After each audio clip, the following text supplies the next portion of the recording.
So প্রশ্নটা প্রথমেই খেয়াল করি আমরা। এখানে একটা দ্বিচিরের সেট আপ দেওয়া আছে। সো এই দ্বিচিরে আমাদের চির দ্বয়ের যে মধ্যকার দূরত্ব সেটা আমাদের এ থেকে বি এর ডিস্টেন্স 0.4 মিলিমিটার বলা আছে, এবং আমাদের যে ক্যাপিটাল ডি, দ্যাট মিন্স তোমার চির দুগুলার থেকে পর্দাটা কত দূরত্ব অবস্থান করে সেটা হচ্ছে 1 মিটার। এবং আরেকটা এডিশনাল ইনফরমেশন দিছে যে আমার পি বিন্দু এখানে এক প্রকার ডোরা সৃষ্টি হবে, হইতে পারে উজ্জ্বল বা হতে পারে অন্ধকার, যে কোনো ডোরাই হইতে পারে। সেটা আমাদের কেন্দ্রীয় উজ্জ্বল থেকে 9.3 মিলিমিটার দূরত্ব অবস্থিত। সো এটা হচ্ছে আমাদের ওয়াইয়ের মান।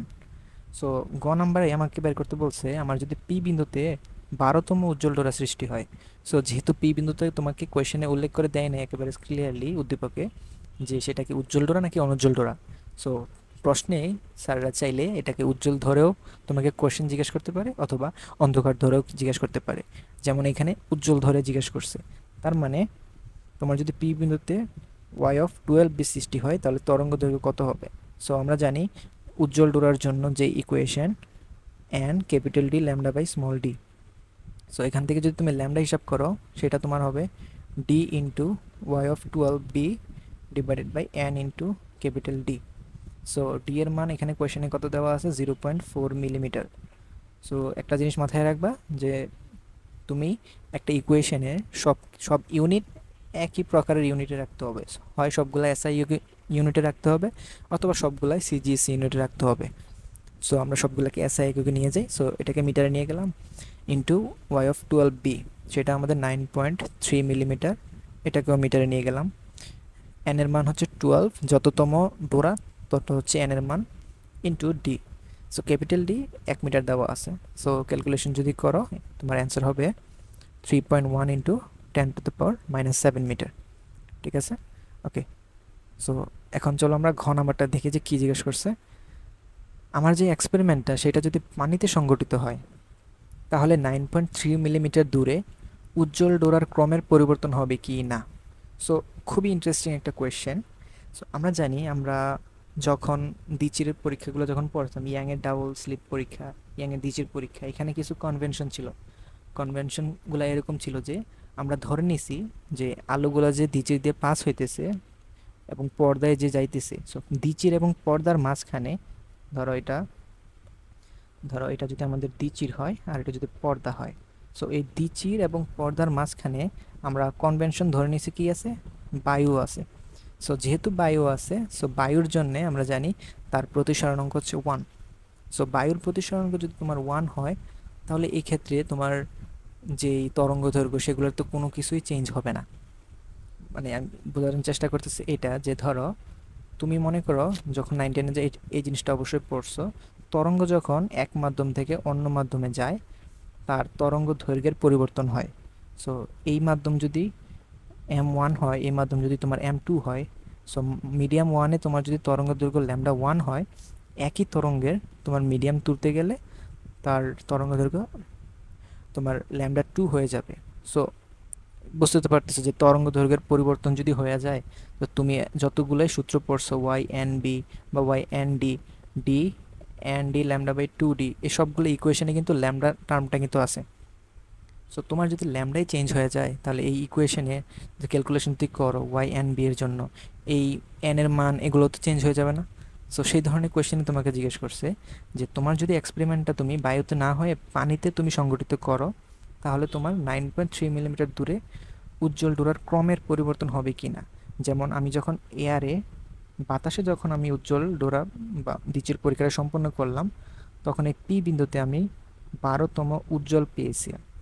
সো 12তম উজ্জ্বল পাওয়া হয়েছে এয়ারে করলে। সো ওয়াটারে করলেও কি আমরা 12তম উজ্জ্বল ডোরা পাবো, নাকি অন্য কোনো উজ্জ্বল ক্রমের উজ্জ্বল ডোরা পাবো, সেটাই আমাকে বের করতে বলছে। সো সেটা কিভাবে করব, সো সেটা করার জন্য প্রথমত যে আমরা যেই সমস্যাটা এখানে ফেস করব সেই সমস্যাটা আগে আমরা সমাধান করে ফেলি।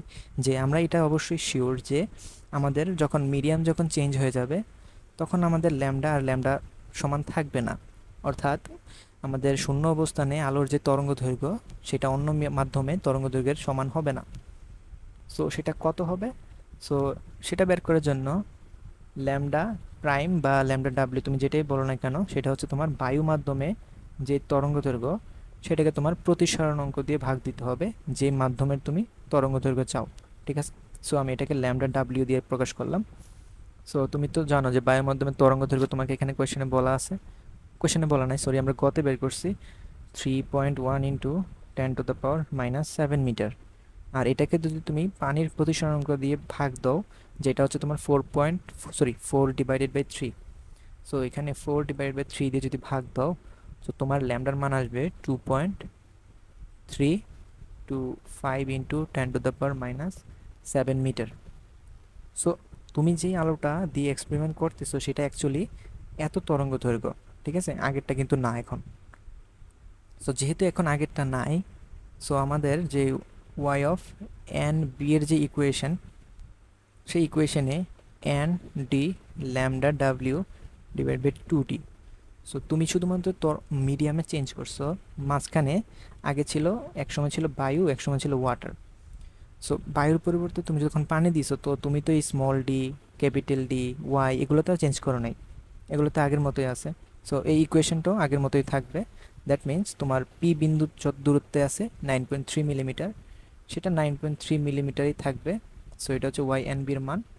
এটা ইকুয়ালস হবে তোমার এন, যেটা আমরা কততম উজ্জ্বল ডোরা এই কেজে সেটা তো আমরা জানি না, তো সেটাই বের করব, ইন্টু ক্যাপিটাল ডি, সেটা আমাদের কত দেওয়া আছে এখানে 1 মিটার।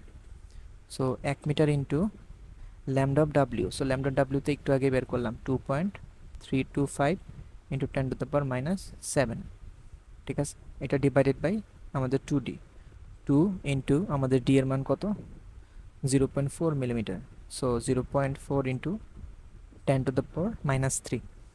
ওকে, সো সমস্যা নয়, সব কিছু যখন এখানে ক্যালকুলেশন করবা তখন তুমি দেখবা এন এর মান, বা তুমি যেটা চাইলে এন প্রাইম দিতে পারো, যেহেতু আগে এন আমরা ইউজ করছি। সো এন প্রাইম যখন তুমি দেখবা সেটা হবে 16। এটা কি মিন করে? এটা মিন করে আমাদের এন এবং এন প্রাইম সমান না। আগে আমাদের এন ছিল 12তম, এখন আমাদের এন প্রাইম হচ্ছে 16তম। সো শুধুমাত্র তুমি মিডিয়াম চেঞ্জ করে দিছো, এটার কারণে পি বিন্দুতে আগে যে 12তম উজ্জ্বল ডোরা সৃষ্টি হইতো, এখন তোমার সেখানে 16তম উজ্জ্বল ডোরা সৃষ্টি হবে। ঠিক আছে, আশা করি বুঝতে পারছো।